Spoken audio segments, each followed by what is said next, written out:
Industries రావాలి, వ్యవసాయ రంగం అభివృద్ధి కావాలి, వ్యవసాయ రంగంలో ఆధునికత అదే మరిగా వాల్యూ అడిషన్ రావాలి, వ్యవసాయ రంగంలో రా మెటీరియల్స్ పవిత్రమే కాకుండా వ్యవసాయ రంగంలో వ్యవసాయ ఆధార పరిశ్రమలు రావాలి. ఇవన్నీ రావాలంటే మళ్ళా ఇన్ఫ్రాస్ట్రక్చర్ డెవలప్ కావాలి. ఆ ఇన్ఫ్రాస్ట్రక్చర్లో construction infrastructure major role play చేస్తుంది. దీన్ని ఈరోజు గుర్తించడం కాదు, 95-96 నేను గుర్తించి అప్పట్లో నేషనల్ అకాడమీ ఆఫ్ కన్స్ట్రక్షన్ తీసుకొచ్చాను. ఇప్పుడే మీ ప్రెసిడెంట్ గారు హరిబాబు గారు చెప్పారు మేము స్కిల్ డెవలప్మెంట్ చేస్తామని. నేను ఆ రోజే నేషనల్ అకాడమీ ఆఫ్ కన్స్ట్రక్షన్ పెట్టి తెలుగు వారు ఎప్పుడు కూడా కన్స్ట్రక్షన్లో ముందు ఉన్నారు.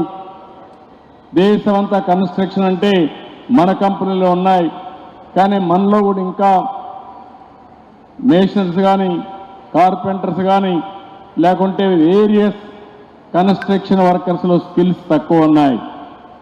ఈరోజు మోడర్నైజేషన్ వచ్చింది, మోడర్న్ టూల్స్ వచ్చాయి, ఎక్విప్మెంట్ వచ్చింది.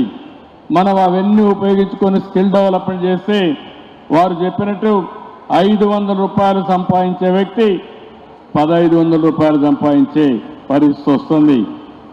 అంటే 3 రెట్లు ఆదాయం పెరగగలిగితే దీనివల్ల అనేక విధాలుగా ఎకానమీకి ఒక బూస్ట్ వచ్చే అవకాశం వస్తుంది. నేను ఇలాంటి వినూత్నమైన ఆలోచనలు కూడా చేస్తున్నాం. ఈరోజు మీరు చూస్తే మనమందరం కూడా ఒక విషయం గుర్తుపెట్టుకోవాలి, ప్రపంచం మొత్తం డేటా అంతా ఉంది.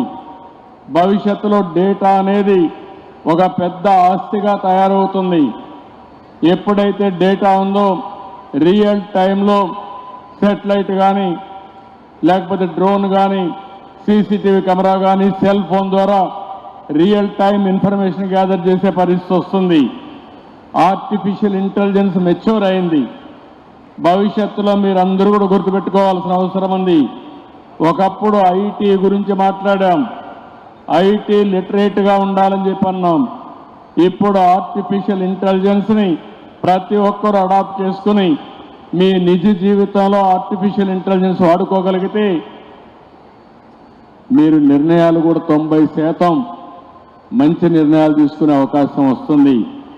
సరైన నిర్ణయాలు చేయగలిగితే ఆటోమేటిక్గా ఫెయిల్యూర్ తగ్గితే మీరు అనుకున్న ప్రగతి చాలా సులభం అవుతుందని చెప్పి కూడా నేను మీకు తెలియజేస్తున్నా. అందుకే ఒకప్పుడు నేను ఇన్ఫర్మేషన్ టెక్నాలజీ ప్రాధాన్యత ఇమ్మన్నాను. ఇప్పుడు అందరికీ చెప్తున్నా ఆర్టిఫిషియల్ ఇంటెలిజెన్స్ కూడా అడాప్ట్ చేసుకోండి.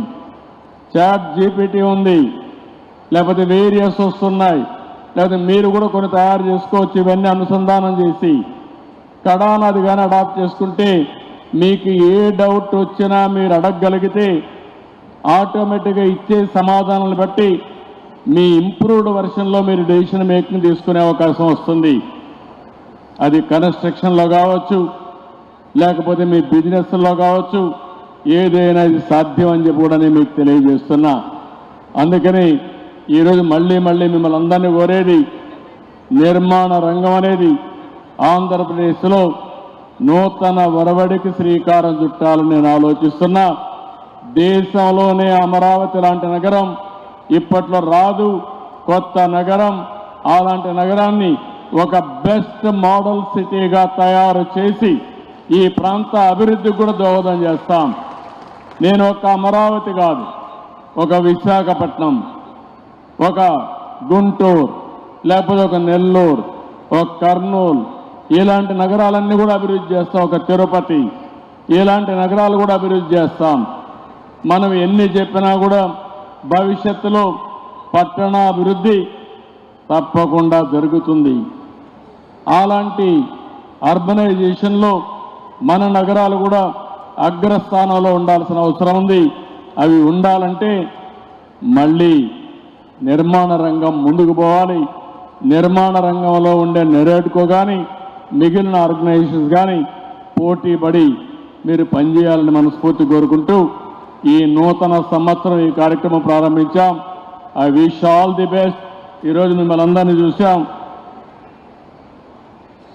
ఇప్పుడే మా మిత్రుడు చెప్తున్నాడు అనాథరైజ్డ్ లేఅవుట్స్ అన్ని నియంత్రించాలని. నేను ముందే చెప్పా, మా నారాయణ గారు ఆ పని మీద ఉన్నారు. నేను ఒకటే చెప్తున్నా, ఎవరైనా సరే భవిష్యత్తులో అనాథరైజ్డ్ కన్స్ట్రక్షన్ దగ్గరికి రావద్దండి.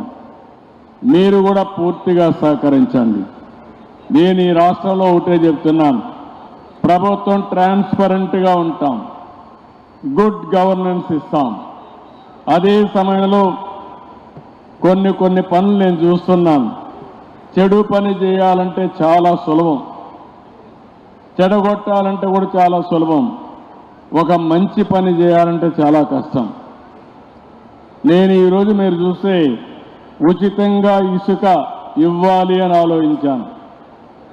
అంత మునుపు మొత్తం మొనోపలీ చేసి ఇల్లీగల్గా తవ్వి ఇష్టానుసారంగా చేసే పరిస్థితికి వచ్చారు.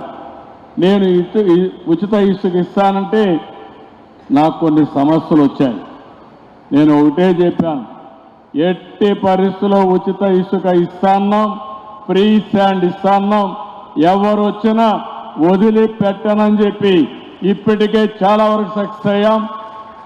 అక్కడక్కడ ఇంకా అసాంఘిక శక్తులు కానీ స్వార్థపరులు కానీ వచ్చి ఇలాంటి పనులు ఇంకా అక్కడక్కడ చేసే పరిస్థితి వస్తున్నారు. దానికి కూడా ఆల్ కలెక్టర్స్కి ఆదేశాలు ఇచ్చాం, పోలీస్కి ఆదేశాలు ఇచ్చాం. వేరే రాష్ట్రాల్లో ఎక్కడిక్కడ సీసీటీవీ కెమెరాలు కూడా పెట్టి కంట్రోల్ చేసే పరిస్థితికి వచ్చాం. నేను మిమ్మల్ని కూడా ఒకటే కోరుతున్నా, మీరు కానీ సెల్ఫ్ డిసిప్లిన్ పెట్టుకొని అనాథరైజ్డ్ కన్స్ట్రక్షన్స్ మీరు కంట్రోల్ చేయడం, ఎవరైనా చేస్తే మీకు మొహమాటం ఉంటే రియల్ టైంలో మాకు కూడా చెప్పగలిగితే ఆటోమేటిక్ కంట్రోల్ చేస్తాం. మా ప్రభుత్వ యంత్రాంగాన్ని కూడా చాలా క్లియర్గా ఆథరైజ్ చేస్తున్నాం, గట్టిగా చెప్తున్నాం. ఒకవేళ ఎవరైనా ఫెయిల్ అయితే మా వాళ్ళపైన కూడా చర్యలు ఉంటాయి తప్ప ఎవరిని వదిలిపెట్టమని చెప్పి మరొకసారి తెలియజేసుకుంటూ, ఈరోజు ఒక మంచి అనుభవం. నేను ఇక్కడికి వచ్చాను, ఇక్కడ మొత్తం చూశాను. కన్స్ట్రక్షన్కు సంబంధించిన అందరూ కూడా ఇక్కడ సమావేశమయ్యారు. ఒక పక్కన material manufacturers, suppliers, financiers, construction చేసే వ్యక్తులు అందరూ కూడా ఇక్కడే ఉన్నారు. మీరందరూ కలిసి ఒక మంచి సిస్టానికి ప్రభుత్వం కూడా ఇక్కడ మీకు అందుబాటులో ఉంది. అందరం కలుద్దాం, అందరం కలిసి ఒక బెస్ట్ ఎకో సిస్టమ్ కన్స్ట్రక్షన్ ఇండస్ట్రీలో తీసుకొద్దాం, బెస్ట్ ప్రాక్టీసెస్కి రూపకల్పన చేద్దాం అని చెప్పి తెలియజేసుకుంటూ, అలాంటి శుభం జరగాలని మరొకసారి మనస్ఫూర్తిగా ఆకాంక్షిస్తూ అందరికీ నమస్కారాలు. జై హింద్, జై హింద్.